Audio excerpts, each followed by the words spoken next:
Good evening, you're watching AWANI Tonight with me, Farhana Sheikh. Former Prime Minister Dato' Sri Ismail Sabri has been named a suspect in an ongoing corruption probe involving government funds. Malaysian Anti-Corruption Commission MACC Chief Commissioner Tan Sri Azambaki confirmed this at a press conference earlier today. SPRM akan mengambil rakaman percakapan semula ataupun tambahan daripada Datuk Sri Ismail Sabri bergantung kepada tahap kesihatan beliau dan dijangka rakaman percakapan ini akan dibuat pada hari Rabu minggu ini. Azam said the statement recording would focus on Ismail providing details on the assets he declared in February. The former Prime Minister was rushed to hospital on Sunday after collapsing from high blood pressure at his home in Kuala Lumpur. Last month, the MACC said it was investigating allegations of abuse of power and embezzlement of public money used to fund a publicity drive led by the Ismail's administration.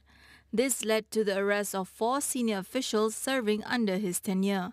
On Sunday, authorities seized nearly 170 million ringgit in cash, along with 16 kilograms of gold bars worth nearly 7 million ringgit from 3 locations, including a safe house.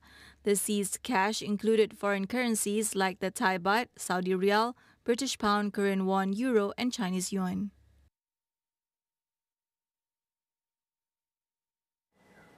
Key cabinet decisions must be clearly communicated to the public, especially the civil servants. Prime Minister Dato' Sri Anwar Ibrahim stresses that government decisions should not only be discussed at the highest level, as this could cause uncertainty and anxiety among the rakyat. He cited the Public Administration Efficiency Commitment Bill set for debate this week as an example while urging all civil servants to review it. Keputusan kita dalam Jemaah Menteri itu patut disampaikan. Ya. Segala tindakan harus disampaikan bukan saja dalam mesyuarat post kabinet yang dipengerusi oleh menteri, tapi juga yang dipengerusi oleh KSU, ketua jabatan. Ya.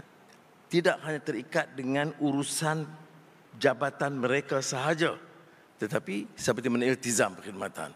Itu harus difaham kerana ia terkait dengan tiap tugas penilaian, proses kerja, SOP, tiap penjawat awam.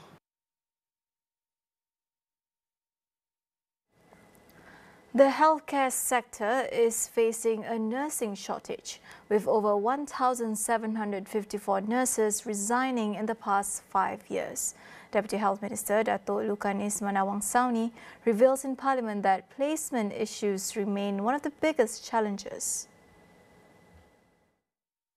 Many nurses expect to be assigned to their home states upon securing a government position, but shortages persist in major urban areas such as Kuala Lumpur, Penang, Johor and Selangor. While the Health Ministry continues to recruit, the demand far outweighs the supply. Malaysia needs over 43,000 more nurses to meet the growing healthcare demands. Last year alone, 582 nurses resigned, citing private sector opportunities, placement dissatisfaction, relocation, shift work and personal reasons. To address this, the government is exploring the possibility of reintroducing past government initiatives, such as providing rations to healthcare staff in a more structured and enhanced manner. A total of 75,566 persons with disabilities have been employed from 2020 to 2024 after receiving training under the Malaysian Skills Certification System. Deputy Human Resources Minister Dato' Abdul Rahman Mohamad says this is a part of the government's initiatives to empower the group with skills training and access to employment. He said the government will continue to strengthen the National Council for Persons with Disabilities through strategic collaboration among various ministries and agencies. Abdul Rahman previously mentioned that his ministry is responsible for leading the employment committee under the council, supervised by the Ministry of Women, Family and Community Development. Among the key initiatives they have implemented include establishing the My Future Jobs Satellite Centre, the Return to Work program, upskilling measures, and targeted job carnivals for PWDs, among others.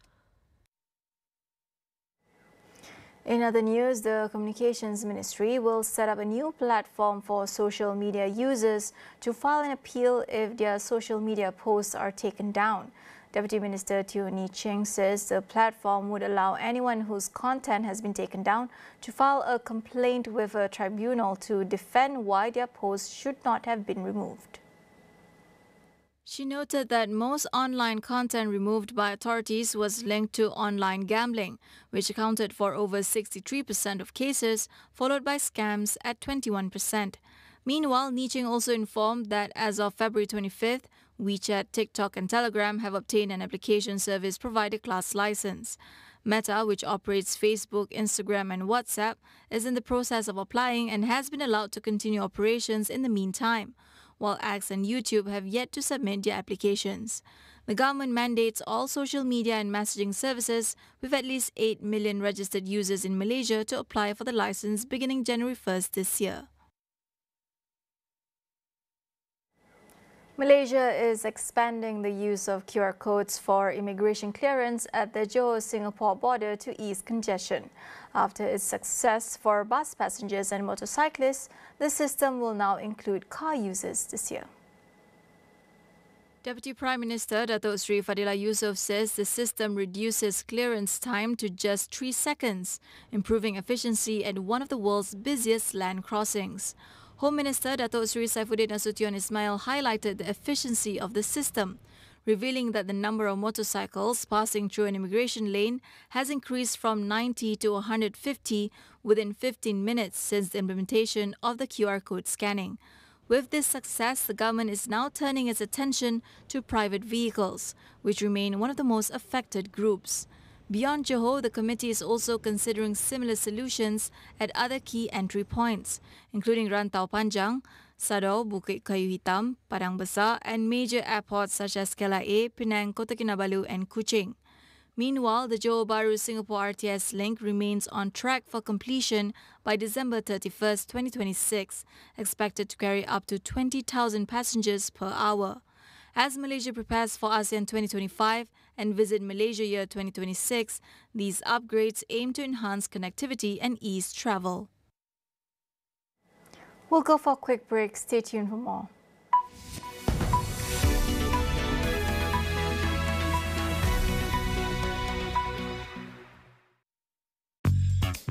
Kerap menggaru kulit kepala disebabkan kelumumur, masalahnya lebih mendalam. Gunalah Head & Shoulders menembusi 5 lapisan untuk membasmi kelumumur dan kegatalan. Bebas kelumumur sehingga 100%. Head & Shoulders diuji secara dermatologi. Dengan Astro, Bella boleh stream banyak program yang Bella suka. Setiap masalah dia penyelesaian dia. Kita nak masak masakan special 10 stars. Bulan ni, boleh belajar mengaji juga. وَارْكَعُوا مَعَ الرَّاكِعِينَ. Nama Datuk Nabi Muhammad SAW.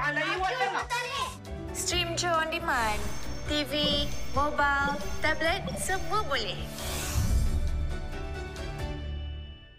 Di era digital, pemasaran bukan hanya tentang penjualan semata-mata. Penceritaan menarik jadi kekuatan dalam membina hubungan perniagaan, tingkat pengetahuan, perkasakan perniagaan anda. Saksikan segmen Jiwa SME dalam program AWANI Pagi dan Niaga AWANI setiap Isnin hingga Khamis di saluran 501. Dibawakan oleh penaja utama jelajah Jiwa SME, Unify Business, rakan digital pilihan anda.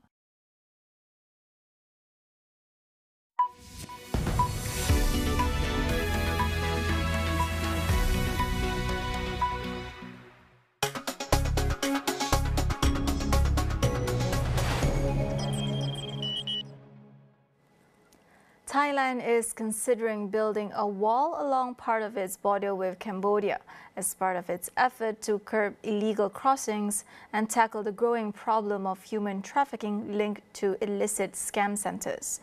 The Thai government is studying the proposal, focusing on a 55-kilometer stretch in Sa Kaeo province and Poi Pat, a town on the Cambodian border.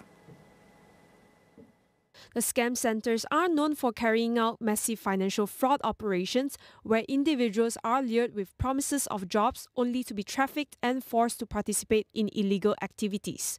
Many victims are held in brutal conditions in these centres, which often operate along Thailand's porous borders with Myanmar and Cambodia. Over the weekend, Thai police rescued 119 Thai nationals from Cambodia after a raid freed over 215 people from a scam compound in Phoi Phet. The Thai Ministry of Defence has also suggested a wall to block a key crossing currently only protected by razor wire. International concern is rising, with over 7,000 foreigners, mostly Chinese, detained in Myanmar's Myawaddy awaiting repatriation. Local lawmakers are calling for more decisive action as up to 300,000 people may be trapped in similar conditions.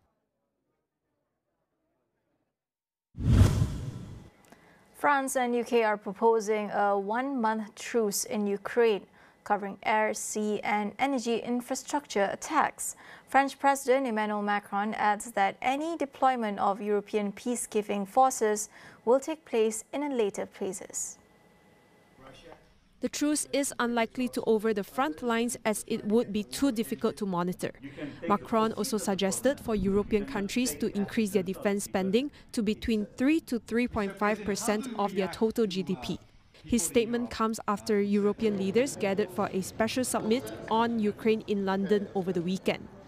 Talks focus on ending the war and restoring dialogue between the Ukrainian and US governments following a heated argument between US President Donald Trump and his Ukrainian counterpart Volodymyr Zelensky at the White House last week.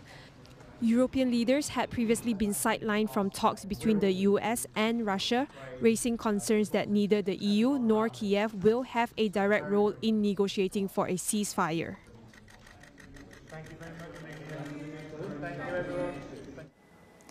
Over in India, dozens of construction workers were pulled out alive from metal containers after being buried by an avalanche in the Himalayas. A total of 46 people were rescued in an operation that lasted almost 60 hours, conducted in sub-zero temperatures. The workers had been working on a highway expansion project in India's Uttarakhand state when the avalanche struck last Friday. More than 50 people inside 8 containers and a shed were buried under the snow, leading to 8 deaths. The rest had survived as the containers they were living in had enough oxygen to sustain them until rescue teams dug them out of the snow. Uttarakhand is increasingly prone to flash floods and landslides due to rising global temperatures. In 2021, nearly 100 people died after a piece of a Himalayan glacier fell into the river, triggering flash floods.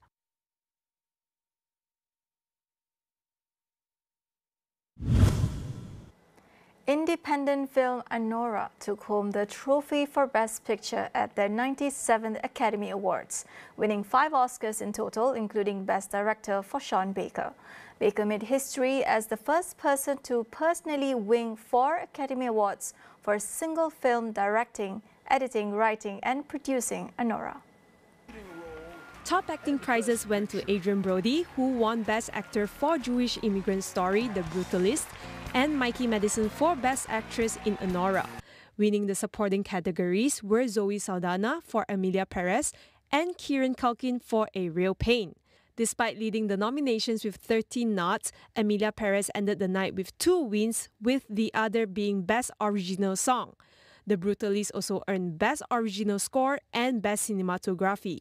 Blockbuster musical Wicked won Best Costume Design and Best Production Design, while Dune Part 2 claimed Best Sound and Best Visual Effects.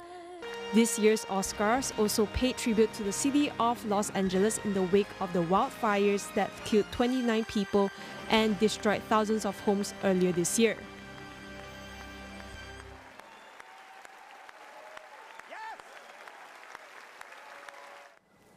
That wraps up AWANI tonight. Check out our web portal, keeping you informed on the critical events shaping our world, all in one place at international.astroawani.com. That's all for now. I'm Farhana Sheikh. Thank you for watching and good night.